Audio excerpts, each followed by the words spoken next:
Welcome back, everybody. This is actually episode 60 of State of Scrims. Kind of fucking crazy. We got Gruer again. We're coming fresh off of What's a up? series. I'm not going to spoil it if you haven't gotten it to watch it yet. But as Gruer told me as soon as I called him, beer o'clock. So we're drinking for this baked or based. I don't think we necessarily need to cover too much, so we can just do a shorter episode and cut right to the baked or based because Agreed. yeah, That's what the people want. yep. Here, and I've been meaning to do this for all of this actually, but we will swap the State of Scrims for the classic baked or based thing here. I'm hoping that there's more takes on the playoff series. I'm hoping that there's none that actually have to do with our series before it happens. But definitely Just likely. skip them. I mean, Yeah. I mean, we can I definitely don't talk know. about it too. It depends on the take for Okay. sure.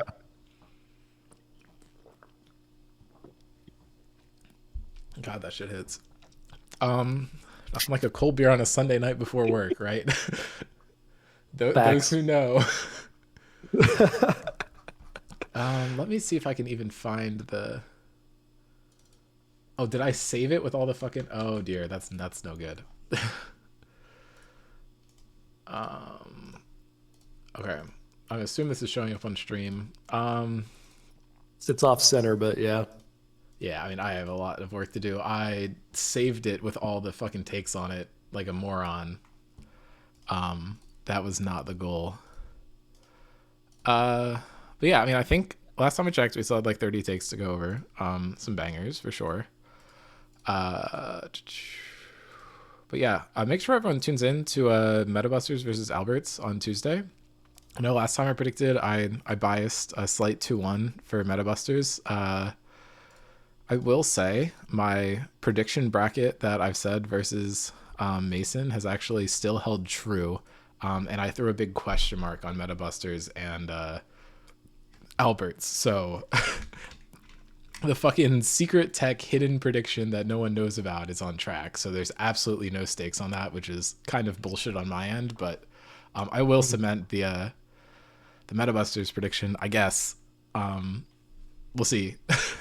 But I actually have a horse in the race now, and now I've killed enough time to actually have Victor based. So that's what we wanted. That series feels so hard to predict to me. Yeah. Super close one. Yep. I mean, If came it doesn't down go to, three like, a games, match I'll against. be blown away. If it doesn't go 3 games. Yeah. I mean, it could be like some roster shenanigans. Definitely some stuff here. But okay, this is a take that this one's a lot. I'm gonna rant on this one. Whoever put this one in, there's a lot to unpack here. But we'd have a higher quality season with a double round robin and a single elimination best of 5 for playoffs. I agree. However, it's not feasible. So if we look at our restrictions, due to availability of scheduling and everything, we are limited to the season lengths as dictated in the rules doc, and they are mostly constrained about the finals weeks for college because a lot of us are college age, and when finals come around, it is very hard to have availability because we don't want anybody to tank their schoolwork for that. We could maybe push back we could maybe push back the fall end date deeper into November, but we definitely need to cut it off before Thanksgiving. That's a big one. Also, just with Riot changing patches and stuff, we cut it close to preseason sometimes, which can always get risky. That's another big thing. But as we have it right now, this season has been, I believe, it was 7 weeks because there's no break week for regular season. So that puts us at 7, and then playoffs is 5, so we have 12. Spring season is 14, which I believe we did the exact same thing plus 2 break weeks. If we wanted to do a double round robin with 1 match per week per team, that would put us at, excuse me, I drank the beer too fast, I guess. That would put us at 14 weeks just for that. So we have no time for playoffs. So the argument that could be made here is only top 4 qualify for playoffs, which is more legitimate because you've done a double round robin. So that means you only need to add 2 extra weeks for playoffs. If we kill all break weeks, that's a 16-week season. So you'd need to double up games 2 weeks. Some teams can double up games. Some teams barely have 1 or 2 days a week where they can even play. So that does make it very difficult. Maybe we could do something like it's BO2s or something, but then we're not actually doing BO3s during the regular season. And I feel like that's a huge appeal that a lot of people like, especially if we are considering moving over to Fearless, then we would need the full BO3 for that even to have an impact. BO5s are also impossible to schedule. If the proposition here is maybe it's just a BO5 finals between the top two teams from regular season, that's like the most feasible way to do something like this, because that way each team only needs to double up once a week. And then we get to go into BO5 playoffs for just between the top teams. But then it sucks because you don't get a proper playoffs. But yeah, this is tough. I agree that double round robin is preferred. And series length is good in playoffs. I'm assuming there's a lot going on in Twitch chat here. But anyway, the way we have everything scheduled, we have different formats for each number of teams. We heavily prioritize getting a double round robin in when possible. The problem is we are busy people. As we expand up the teams, it is harder and harder to have each combination of teams align with each other in scheduling. There were series this season that barely got played, and this is a lucky season. We didn't have to have any FFs. I believe in the spring, we had 2 series get FF'd, and that was with break weeks. So we got like some fucking miracle this time. This does not ever happen with Scrims zone scheduling. There's almost always series that get pushed back multiple weeks or just don't get scheduled at all. But yeah, this is great. Unfortunately, we can't do it. So does that make this based, or does that make it baked? You talked about it for so long, I forgot what the take was. But no, I'm just kidding. But honestly, you said everything perfectly, Dean. I agree that I don't know. Don't round robin's cool. BO5s are cool. You've given all the reasons. It's just as a fact of the matter that it'd be a higher quality season. It's based, but it's not possible due to the limitations you've described. Right. I will just put an asterisk above it. Yeah. I mean, I would love that, but in reality, it would not end up being a higher quality season because we would have a lot of games dropped and we wouldn't get scheduled stuff. Then. Okay, we don't want based asterisks. Nope, that's baked then. You've convinced me. Okay, it is baked asterisks. Baked asterisks. Because I do agree with your point. However, I have learned through not the fun way that is not as possible as we would like it to be. This one is really funny. Preemptively getting ready for the BB defenders to say they were down Taxi when NYMB was down Alex and had PB on ADC, who smurfed, by the way. We could also amend that they were down Taxi when Rift Sharks was down Psycho Carrot when he was in New York. But obviously, I think them being down Alex and PB off roll is a bigger hit. But yeah, I mean, we did not have a player that we were intending to play. Also, I'd say that the drop off is a bit different, so it's not the same argument. But we actually haven't heard much of this, which is surprising. But I also feel like there hasn't been much discussion about BB. I feel like the BB fans have gone silent, so I don't know. It's not even really much of a take. I mean, yeah. I mean, if we want to distill this into a take, say, I guess it would be being down Taxi doesn't matter when NYMB is also playing an off roster. And I don't know. This is a hard one to interpret because I mean, in this case, it's like, I feel like Daniel comes in, plays super strong. Like, I feel like some people would choose to believe that roster is even stronger than NYMB's normal roster. But you could also make the same argument. They'd sub in Bappo, and Bappo's fucking crazy. Just didn't happen to have the series that he wanted to, playing into... I mean, he was also off-rolled, so it's tough. I don't know what your take is here. I think it's a big take. I think Taxi was one of the best performing players of the entire season. I think he arguably could have been on the mid lane list over me. Yep. I'll admit that. I think he played a great season. Yes, NYMB had an off roster, so I'm not sitting there saying if they had Taxi, they would have won. But to say being down Taxi doesn't matter, that's baked. Yeah, I mean, to be honest, I don't know if having Taxi they would have won even if NYMB is still on an off roster. I think what NYMB pulled was kind of crazy. I think if anything, it's disingenuous to say that NYMB's roster was worse than their normal one because it has a huge upside to it, but we'll have to see. That's no They're shade just on Alex, by the way. I love Alex. I think he's great. I just think matchup wise, specifically into BB, I think what they played was really good. Having a bigger punch in the mid lane is nice. yeah. Oh my god. Okay. Someone fucking smoked crystal meth, but Scrims Zone all-time team, Blake Mason, Gruer, Teddy, PB beats at least one tier 2 region team. Like, who? Are we talking about like bottom of the barrel Brazilian team? Bottom of the barrel like LLA team back in the day? Like maybe we're talking like EU Masters? Like consider like the fucking Baboose team that Cadrill coached. They were tier 3. And yes, they won tier 3, but they didn't immediately win tier 2 unless I'm wrong. I don't think these 5 players are at that caliber. I'm sorry. It's based.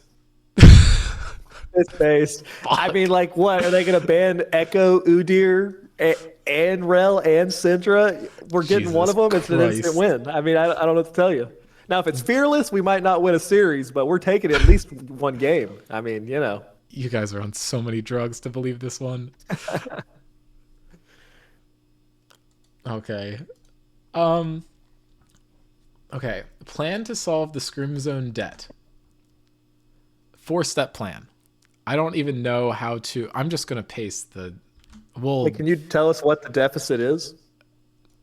Oh God. I stopped keeping track because it made me too sad. I just had to fork over an extra $600 for web hosting this year, and we were still not positive. So it's at least 700. W Dean. So we're cooked. Hundreds of dollars. Okay. Step 1: Scrim Zone custom exalted skins for Ornn, Amumu, Syndra, Jinx, and Nami. Is this fake ball knowledge or real ball knowledge? Is Kaisa still number 1 ADC played in the server? I don't know. Picks. Oh, they just tied. I don't think that includes tonight. So it actually is. It's Jinx as of tonight. So Hell yeah. okay, that's a W in your column for that one. Knows more ball than I do, apparently. It's Nami, Ari actually, not Syndra. Syndra's 8 picks behind Ari. Viego is 170 picks, and Mumu's at 112, so that's an L there. And top lane, yeah, it's Ornn by fucking like 50. So anyway, that's W. Custom exalted skins for Ornn, Mumu, Syndra, Jax, Nami. 250 gacha to get the file for them. All the money goes to Dean, and then 4 give Scrimbot flesh. So What? step 1, 2, and 3 might bring us above the deficit if we're doing custom skins, which is what it said. Unfortunately, all that money would be lost in animating Scrimbot like fucking Frankenstein. So maybe this is baked actually. Up to you. I have no idea. I mean, I like any suggestion. I'm just gonna say this is based. Thank you for thinking of my wallet. We do need to solve the debt. That's true. I don't think we need to animate Scrimbot. I think that Well, you know, It's as soon as funny, we though. solve the debt, we can start solving a lot of other problems. But you know, right. I'm Makes putting that give work. Scrimbot flesh. That specifically is going into baked. We do not need to bring that guy back. He is cool though. I'm a fan. It's our president. did he ever have flesh? No. He did have a voice though, and could join Discord calls at one point. I think that got lost when Stanley left. Rip Okay. Stanley. BB should not be so reliant on Taxi being there to draft anything remotely good. I don't know what the exact angle is on this, because like, is the argument that like other people should get better at draft, or like I don't know. I'm not sure I follow the. I think there was a little bit of talk after the series that, you know, not having Taxi, you know, limited them in their draft. Well, I don't know if that was, you know, coming from the angle of, you know, Taxi's like the guy that does the majority of like the draft prep or just the thought process, and so that was a blow, or if it was more like the replacements for Taxi have a more limited champion pool, whereas Taxi has a pretty wide champion pool. But I don't know. I don't think that BB in their playoff series like drafted like super poorly or No, anything. I don't think so. Like I think tonight their team compositions were fine. I don't think that was the issue whatsoever. Yeah, I feel like In my mostly like where they opinion. suffer in like drafts without taxi is like knowing like mid counters and like some niche like bot and support counters because taxi has a lot of experience in those roles that Mason doesn't necessarily.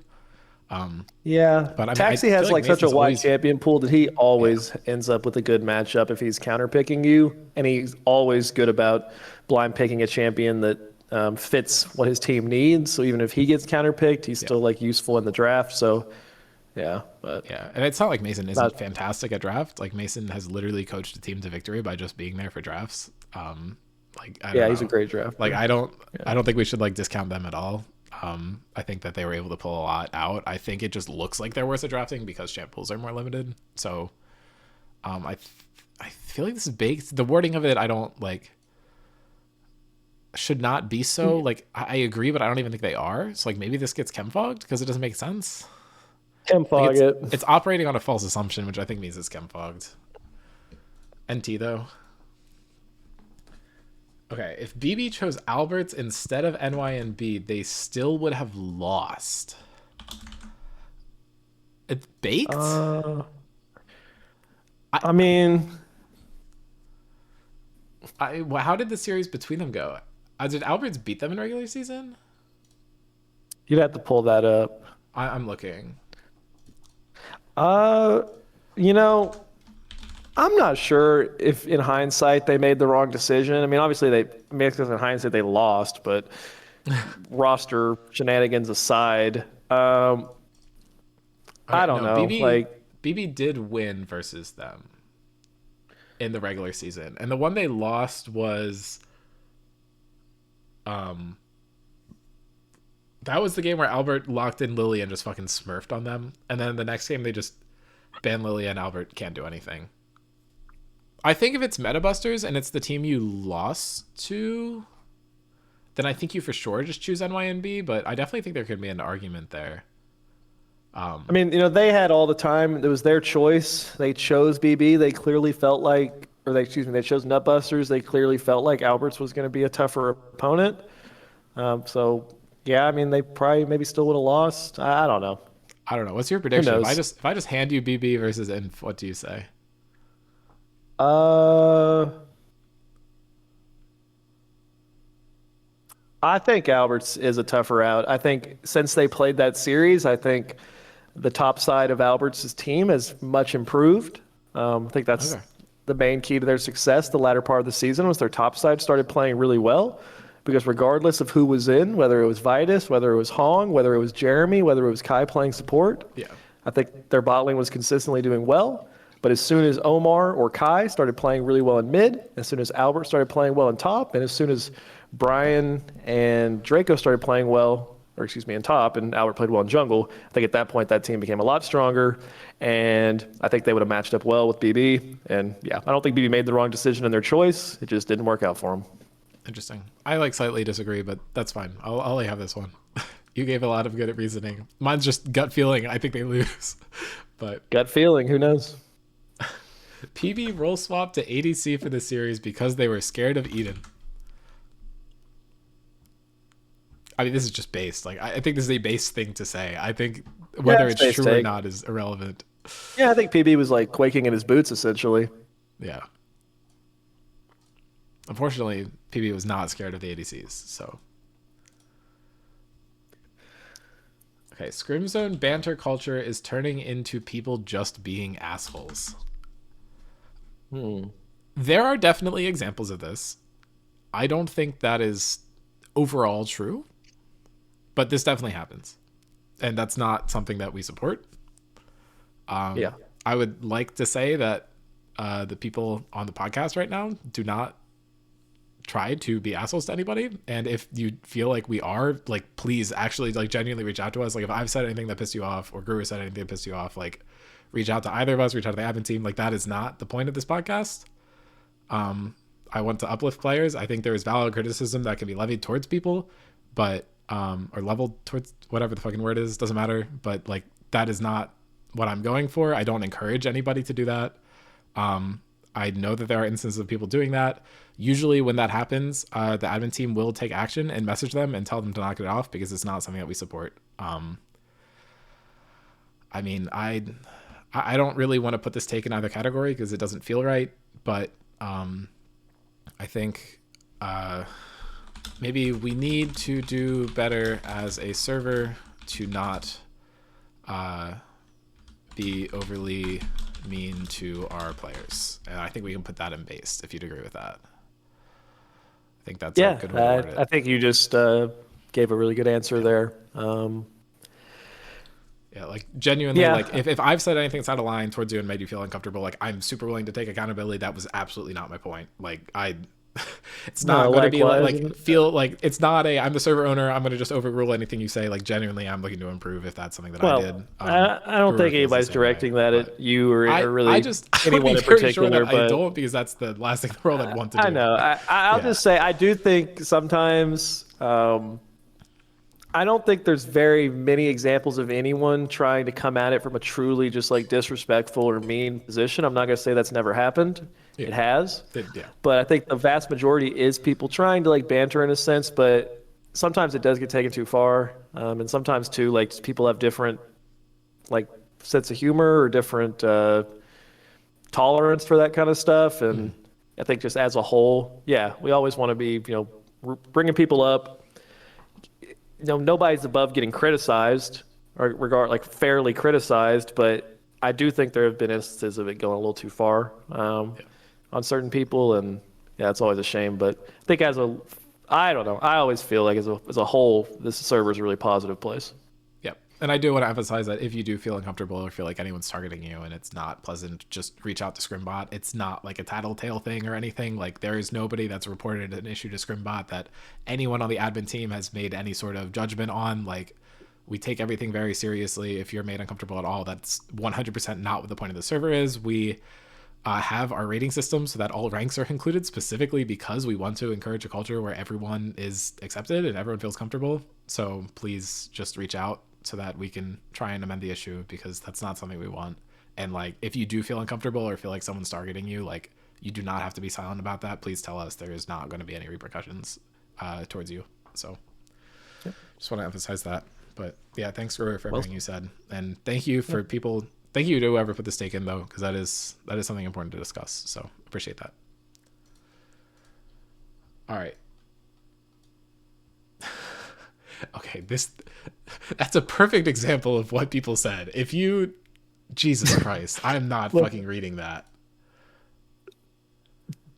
No, DM it to me. I want to know. I will say that and go over it later. Jesus Christ, please. Baked or Based is not a spot for bullying specific fucking players, guys. Like even if it has to do with casting or whatever, like no. If something is doing someone that you think is a criticizable action, bring up the action, not the player. We are not trying to witch hunt anybody here. Okay. Okay, this one, the phrasing is not great, but NYMD looks better with Alana on support. The Aurora Mal's is punishable, especially into Rat. Is the take here. Well, can I go first here? Yeah. All right, Alana has played one series of support, and yes, I think they played really well. I think they were also not playing up against the toughest competition in the sense of who's capable of really punishing you in bot lane. That's not to say that the BB's bot lane has not had a good season. They have, but their strength is not, dominating lane. And so I think it's not really a fair test to say how Alana looked. I do also agree that Aurora and Mal's can be punishable, but especially the Rat is just a stupid add-on because every single player in the server has gotten punished by Rat at least once this season, myself included. So everything's punishable into Rat if you give them a good matchup. Mm-hmm. But I don't know. If we're trying to rate the team, I'm not 100% sure. I think you kind of said it earlier when there was kind of a similar take about just what their roster lineup should be. They're just emphasizing strengths in different places. If they put Alana mid, they're extremely emphasizing their side lanes. If they put Alana support, they're emphasizing their top side. Whether or not which direction's a better direction to go into their matchup coming up against QC, I'm not sure. I won't speculate on that, but Yeah. I don't know. What do you think? Baked or based? I mean, Yeah, I mean, I think like the difference that was made with swapping Alana to support was more so bringing in Daniel into the mid lane. I think that the move there is to strengthen your solo lanes.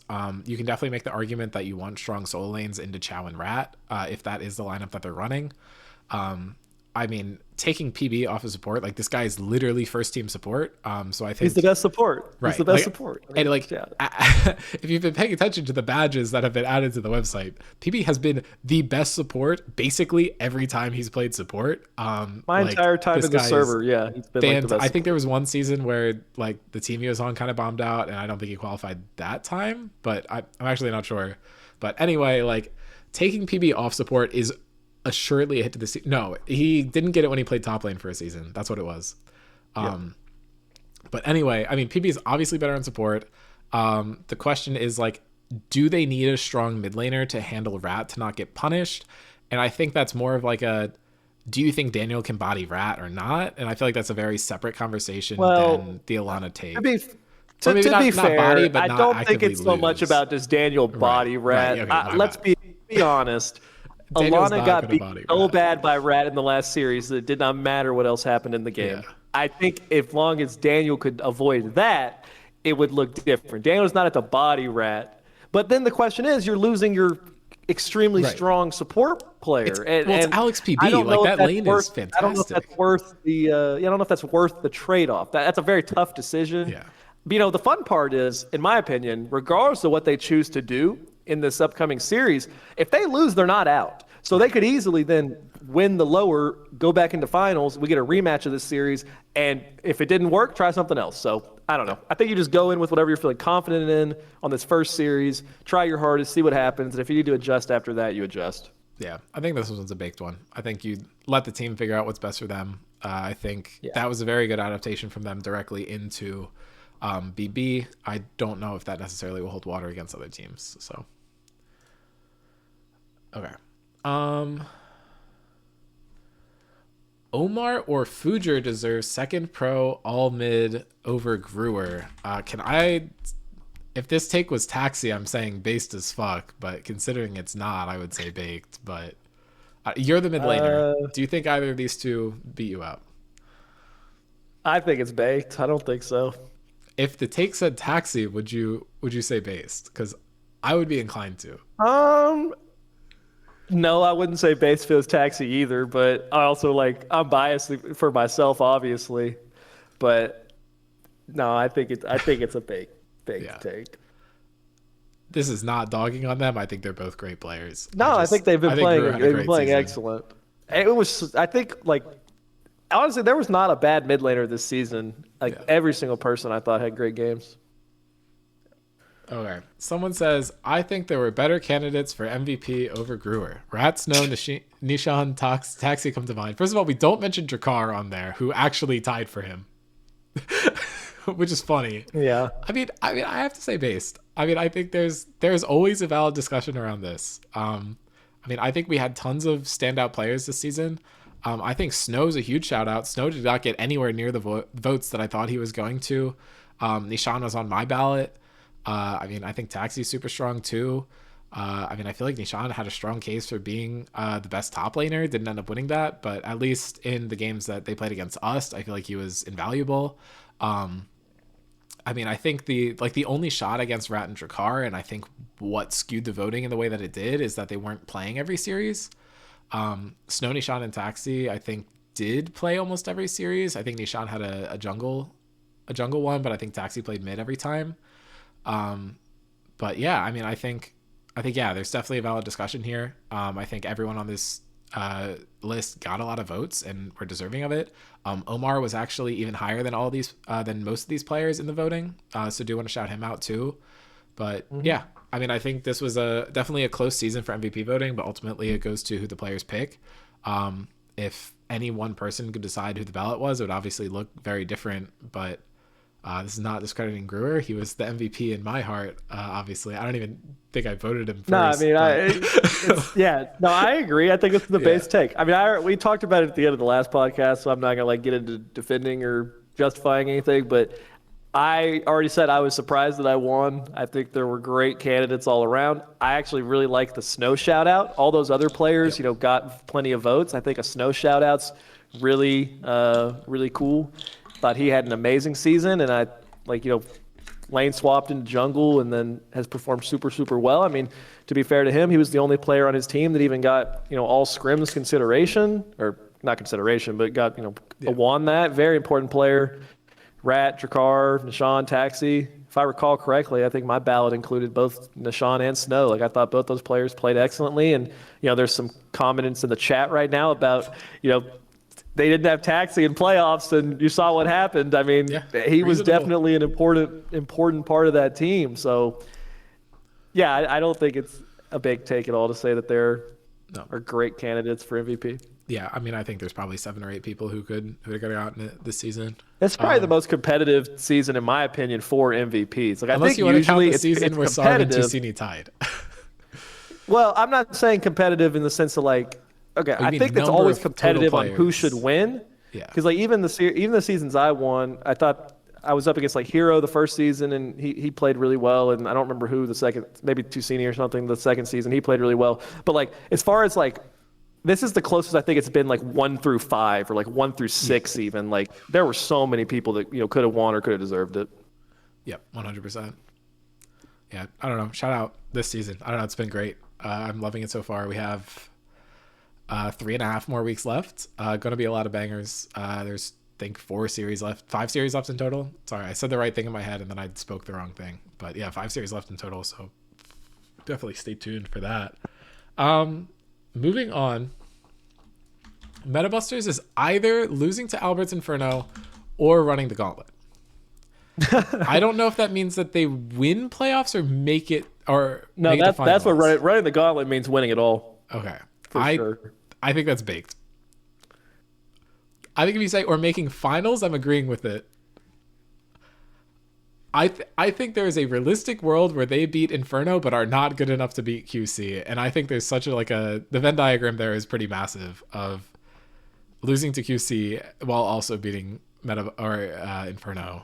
But I mean, because if they win, they have to play the team that just won today, shall not be named. They have the team that loses NYMB and QC. And then they have the team that wins NYMB and QC. And I think I don't know. I think saying that they beat Inferno means that they also beat these other 3 teams, 2 of which are considered to be better than Inferno.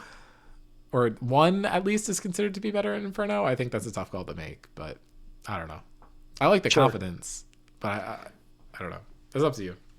It's kind of funny. I don't know. I do like I think you gave a good answer, though. It's probably baked, but yeah.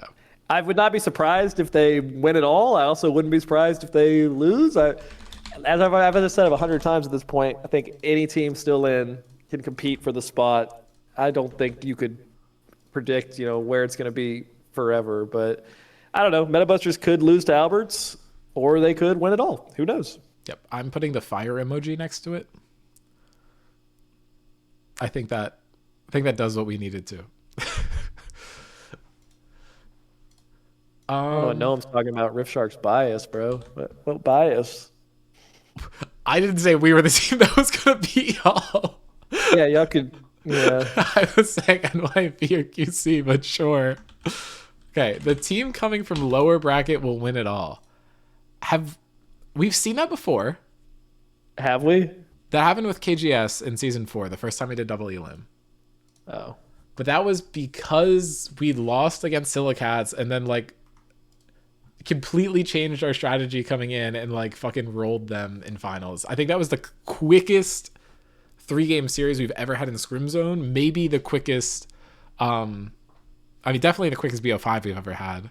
But That was disgusting. The last game ended in 17 minutes. But yeah, okay. Season 5 wasn't losers bracket. Season 4 was, and KGS won. Season 6 wasn't losers bracket. Season 7 was, but the winners bracket team won.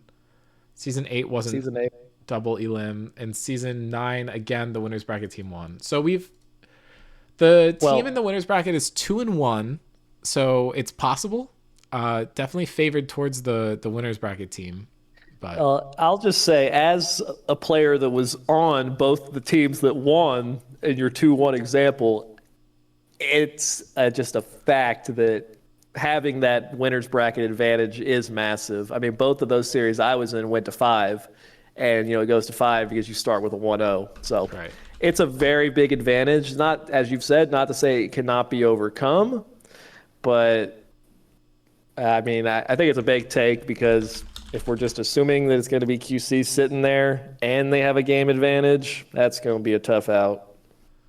Yeah. I do know there was some discussion around side select in the first game. If there's any admins in chat, then we came to a actual decision on that. Please let me know.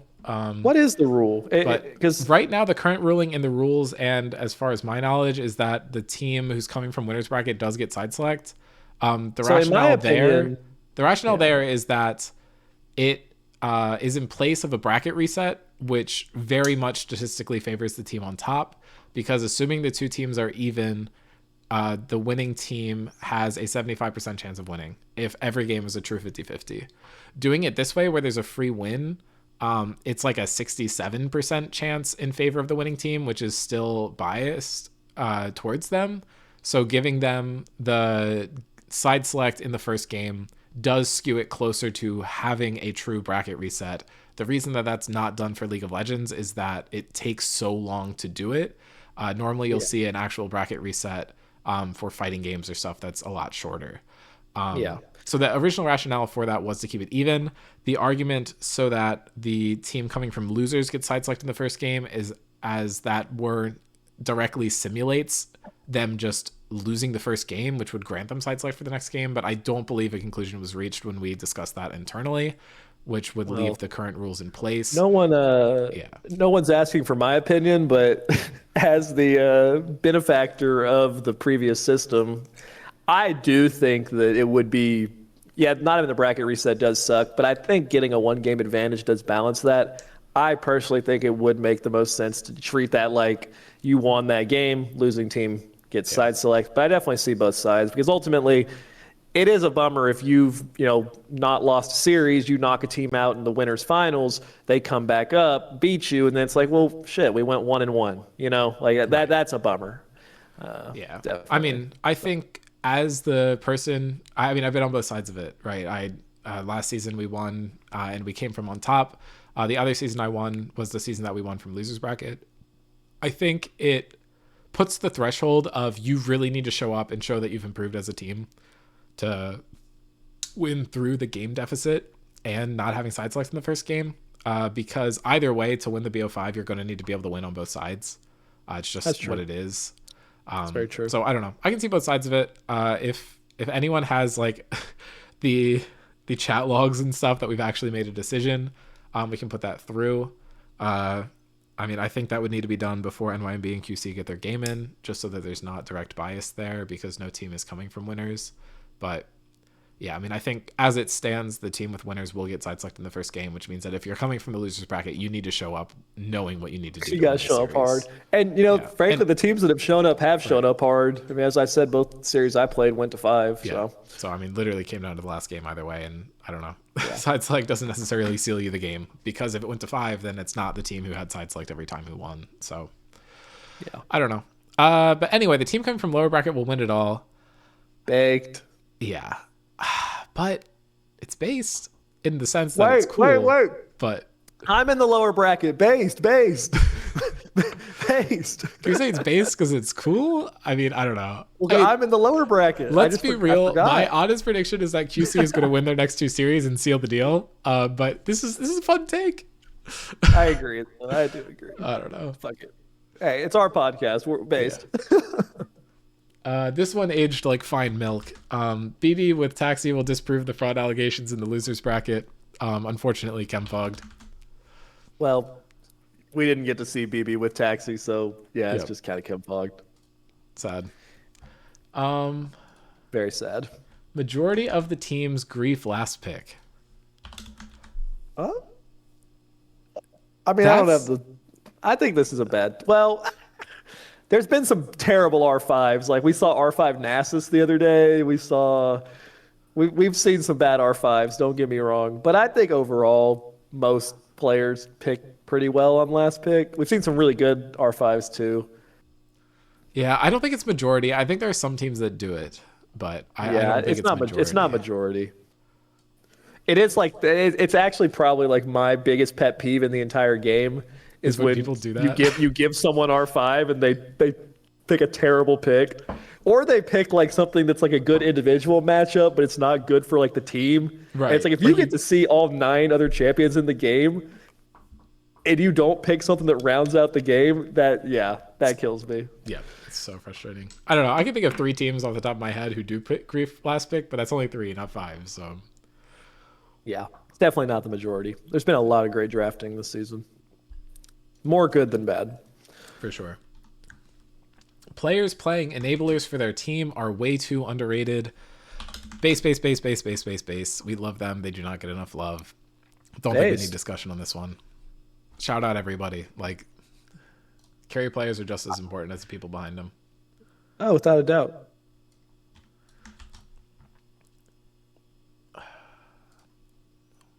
What the hell is this take? Dying to post-scuttle gank should warrant an investigation. Does this mean exclusively the gank right after taking Scuttle Crab, or is this all ganks after the Scuttle Crabs have been taken? I think it means like Scuttle into kill?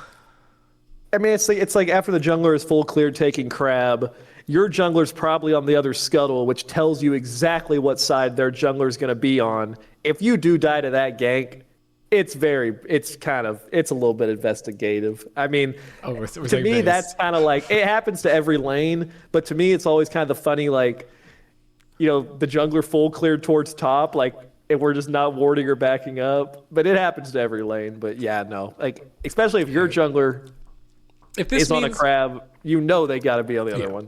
If this means an internal team investigation of what do we do to fix this, yes. If this means like a competitive integrity review by the admin team, absolutely not. People make mistakes, man. People do make mistakes. Yeah. And sometimes, we tunnel vision our lane, or they just have such good gank setup regardless. But yeah, overall. Okay. Enchanters have a much higher skill ceiling than engaged supports.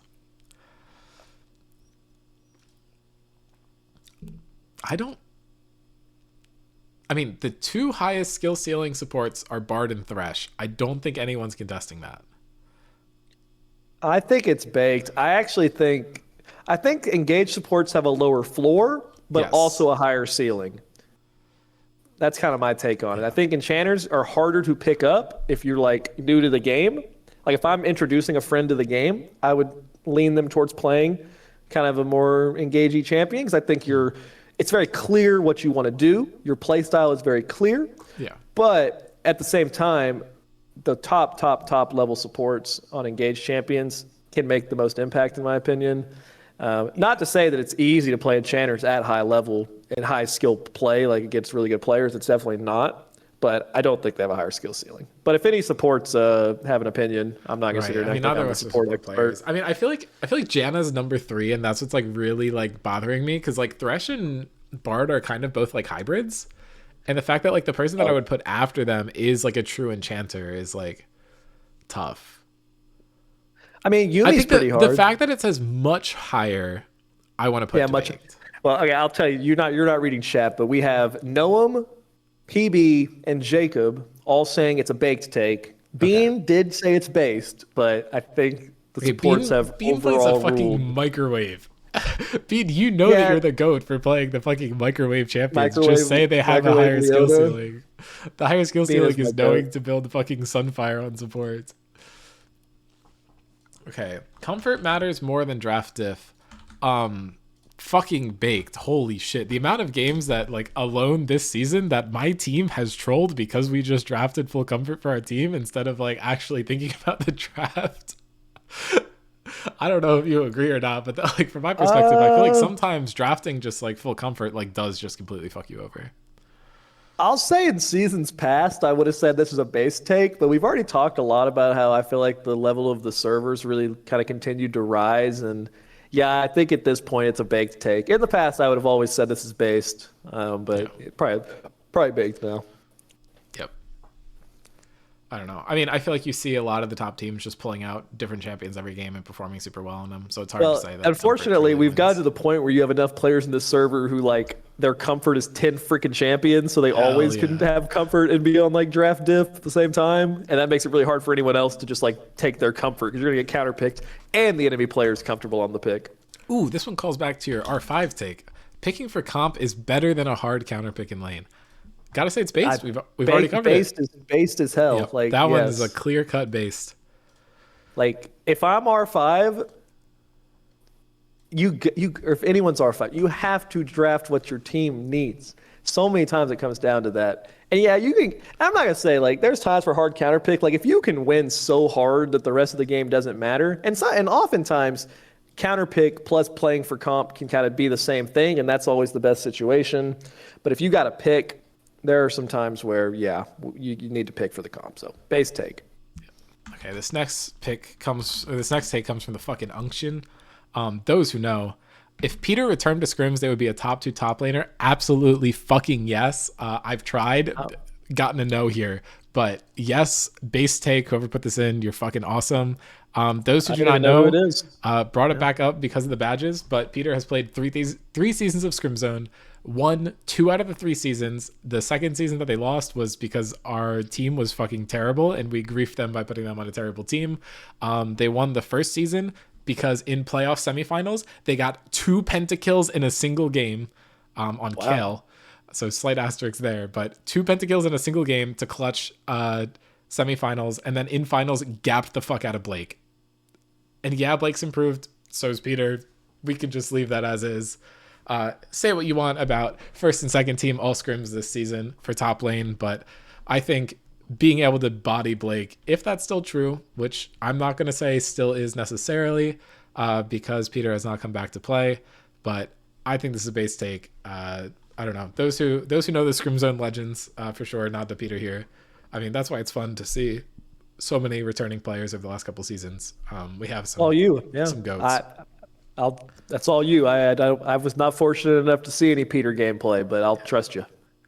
Yeah, I think I think besides you, I think Peter has the highest like win rate in terms of seasons. Like 2 out of 3 is pretty solid. Obviously short lived, but okay. This one isn't even like a take, like it's just true. So I'm not gonna. Someone said after this season, Rift Sharks will be the only remaining first gen team, excluding the NYNB revival, that's just true. Like that's not a take. After this season, who's the team right now that's not going to be here after this season? Oh wait. Oh, they're saying that Metabusters is gonna fucking explode. I did not even read that. They think Metabusters is going away.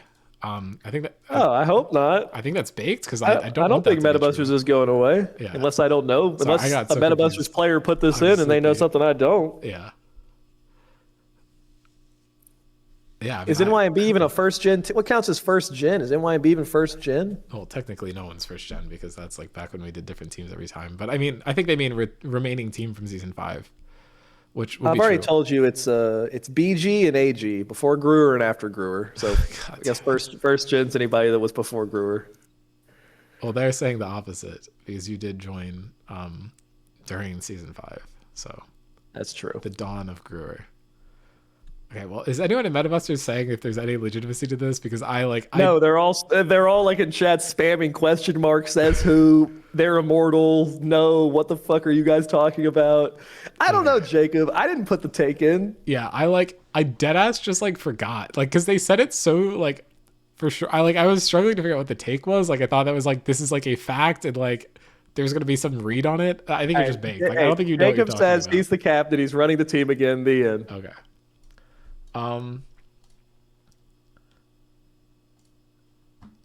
Okay, this is a take given the context of it only having been the series last week. BB fraud's confirmed with like 6 question marks. I think that's baked because I think Taxi not being It's there is a baked. It's legitimate. baked. Like Yeah. we I can think all hey I BB think we BB don't get woohoo. the We don't like BB BB. fraud I confirmation don't know, here. bro. It's Yeah. not. It sucks. They didn't get to run their main roster in playoffs. Who knows what would have happened? Yeah. It is what it is. They're Shit not happens. frauds. Okay, will we see a top lane gap again in RSVBB is the question. That's not a take. That's a question. Well, how It's about not just make the it's take? not a Make the take. tape. There will be a top lane gap again. Okay. There will be a top lane gap again. I can't type again in RSVBB. I'm gonna say base. I you think there played. was a gap in the top lane. Oh, I thought they meant more of a repeat of you getting gapped, but I think there was a gap. I was gonna say I thought you played much improved. So, regardless of their roster shenanigan, it was still Dean versus Nishan. So I thought you played improved. Yep.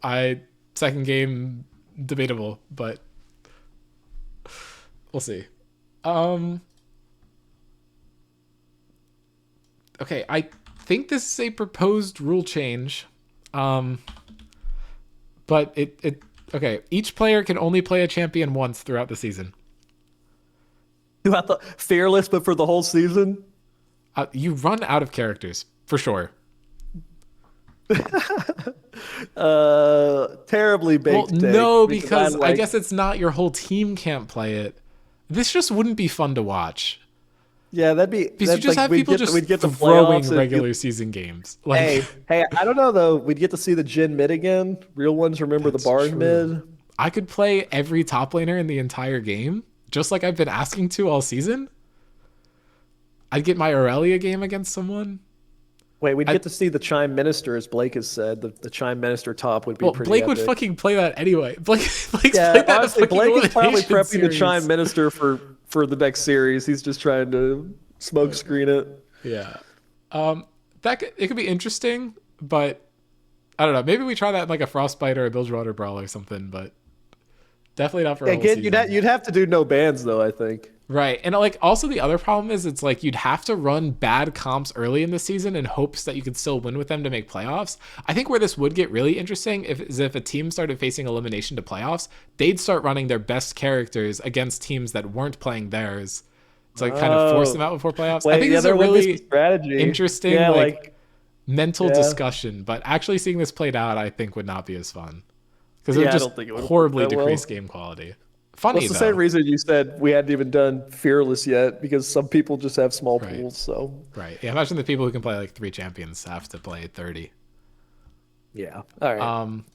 Funny idea though. Yes, we need more Malphite, Amumu, and Malzahar picks for maximum brain usage. Fucking baked. Get the fuck out of here. Nice try, bro. Baked. Wait, guys, Malzahar's really hard. Okay, this is an interesting one. Malphite is really hard because he's a rock. Okay, Alec on QC is an Azir and LeBlanc Merchant, and if they were starting, they would get exposed if they don't get to play those champions. Let me see Alec fucking start next season, and we get to answer this question. I don't care. I'm hyped. I'm huge on Alex. I think on Alec. I think it'll be fun. I don't know. I've not seen enough of Alec to say. I think Alec has had some insane games. Now, I will say the most impressive games I've seen from Alec have all been on Azir. But I do not doubt that player can play wider champion pool than those. And Sarverus is in chat saying, having scrimmed that team, it's a baked take. So okay. Then I will side with Sarverus. Potentially even a Kim Fog-worthy take. Yeah, I mean, I think it's like a valid... There's at least an opinion being asserted here. I would love to see more Alec, though. I think it is a little bit unfortunate that he's kind of shadowed behind Rat, who's been playing as the best mid laner. I do think it's a little unfortunate because, I mean, Alec has had some insane... I got to play against him in some signups, and he's a very, very impressive player. Definitely want to see more from him next season, hopefully. Yeah. Okay, the next one is a duplicate take. And then this one. Okay, baked or base should be voted on instead of Dean and Friend deciding. I Do mean, you want each take to take like a fucking full minute instead of quick ones? Do we want any sort of also, nuanced like, just discussion? type it in I'm chat if you sorry. want to get your opinion out there. Right. Like we do It's listen to not what like people we're say. it's not like we're voting for anything. Yeah. That's Kim Fog. Kim Fog that shit. Okay. Please. Sorry. You do not understand the point of it. You watch this podcast for my opinion. I hate to break it to you. And whoever I choose to go on to co-represent my opinion. Okay, I will send you the other one. But yeah, I mean, I think we call it here. We're at like 55 minutes. I guess we can do a QC NYMB predictions if you want to. Okay, sure. I mean, can we stretch that to 5 minutes or do we just call it? We can just go ahead. You go first. Yeah, I mean, I don't know. I think what was pointed out in Baked or Based where it's like, hold on, let me swap back here. I think what was pointed out in Baked or Based where it's like, Alana's definitely a weak spot for the team. Could be exploited by Rat. I mean, that was a huge problem for them previously. I think it's going to be hard for them to amend that. I think even if they run Daniel, I think it's a little tough just because you can't get Alex PB as a bot lane, and I think that's going to be one of their strengths. I think it's really going to come down to are either Blake or Alex PB able to find a way into the kind of like defensive supporting players of QC. Like I feel like Chow, Kage, and Paul M have been like rock solid so far this season. If Blake and Blake or the bot lane are able to find like a way to penetrate the armor kind of there and like get something going, I think it could be really big for NYMB. The odds that they can do that in one game, I think, are probably pretty high. The odds that they're able to replicate it in a second game and win the series, I think, are low.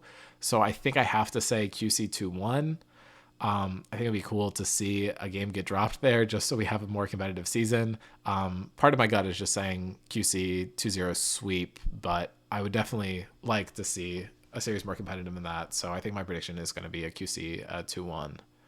But Okay. I don't think NYMB can't do it. I think it's hard, and I think QC would need to mess up more than we've seen them mess up with their main roster. Yeah, I definitely favor.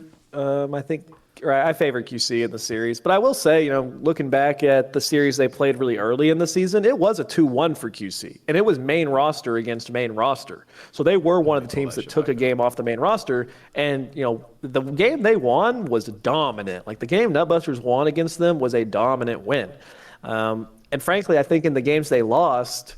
Alana had pretty hard games in the games they lost, but really so did Mike. And I think if Mike's able to have a better performance, it could look a little bit better. It's always going to be tough going up against Drakkar, and it's not like any sort of expectation, or it'd be really, it'd be tough to ask him to outperform Drakkar. But I think he can do better than he did. I mean, he had a game where he was like 8-0-10 on Viego. He also had a game where he blind picked Kane and got swiftly shut down by a Kha'Zix counter pick. And he had the last game where he played Volibear and just didn't really have a good game in general. Yeah, the interesting thing there, I think, is actually that NYMB was on red side all three games. I feel like that usually isn't something that happens throughout a series where both teams have kind of agreed to one side being the best arrangement. So it would be interesting to see if that continues. QC was like taking freaking Smolder every game it was open first pick. I don't know if their read is still that necessarily. So I think that's why they really liked the blue side. We did see Mordekaiser as a contested champion throughout series as well. I don't think we saw anything else be super heavily contested. They did also ban Braum the first two games, and then QC picked it the third game. Whereas on NYMB's side, Kiana, Zed, Tarek were banned the second two games. Tarek was let through the first game, but Ash was banned instead, and that's when Kage played Smolder. I will say, I think if Nutbusters has any advantage, to me, I think it's the fact that I think they're maybe a little bit more harder to predict what they're going to choose to do. Yeah. They've obviously shown they have these two. I think we're just going to assume QC is going to run their main roster. Obviously, QC has a ton of rosters they could run. I think we're going to assume they're going to run the main one they've been playing in playoffs. I think in YMB, it's a little bit more uncertain what they're going to choose to do. And even when they do select their roster, I think they've got a little bit more of like an ability to do some kind of wacky stuff. I mean, like Blake, no doubt, can make kind of anything work, it seems. I think Mordekaiser is probably going to be the champion I'm most curious to see what happens. You already pointed it out. It was a contested pick all three games. He got banned the first game, taken by Blake the second game where he smurfed, and then denied away from them the third game. And honestly, that was one of Drakkar's like weaker games. I'm not even saying he didn't really have a bad game, but like he clearly took it to take it from Blake versus it just being like, that's the champion that I am the most comfortable on. I don't know. I think if NYB does not come in with a certain level of draft prep, they'll just get smacked immediately because I think ultimately like the QC lineup is just really skilled across the board. Yeah. But I think if NYB comes with a really good strategy, which I expect them to, I think they showed that with their first playoff series. We're very creative. I think they can definitely pull it out. And if they are gonna find a way to win, it's gonna just, in my opinion, have to come off of both Mike and Alex having just amazing series. Because I kind of expect a certain level out of Blake and I expect a certain level out of Alana and PB. Yeah. I think if Mike and Alex are able to step up really, really hard, then it is doable. And I'm excited to see it. I'm hopeful for this one, but overall, I am going to predict QC, and I'm going to probably predict a QC 2-1. But it'll be fun. Yeah, I do think a cast curveball that gets thrown if QC decides to run a different roster than what they ran against them last time. I know that Scott Pilgrim sub in top has been discussed, I think mostly in jest, but I'd love to that see could throw that. a rock in things that NYB has been planning, and I don't know, could make things harder, but I think it's probably better for QC to just pick a roster that they think is going to win and run it all 3 games. I definitely don't want to see mid-series subs in playoffs for them, but do you think we can end it here? Yep. I'm super pumped for that series, and everyone make sure to tune in on Tuesday. I'm not sure who's going to be casting it, but I know it's going to be a banger either way, so see y'all then. We're actually out of takes, so if you have any more Base Your Bake takes to submit based on the series from tonight or the one on Tuesday, definitely do submit that. We're happy to go over them. But peace. Peace.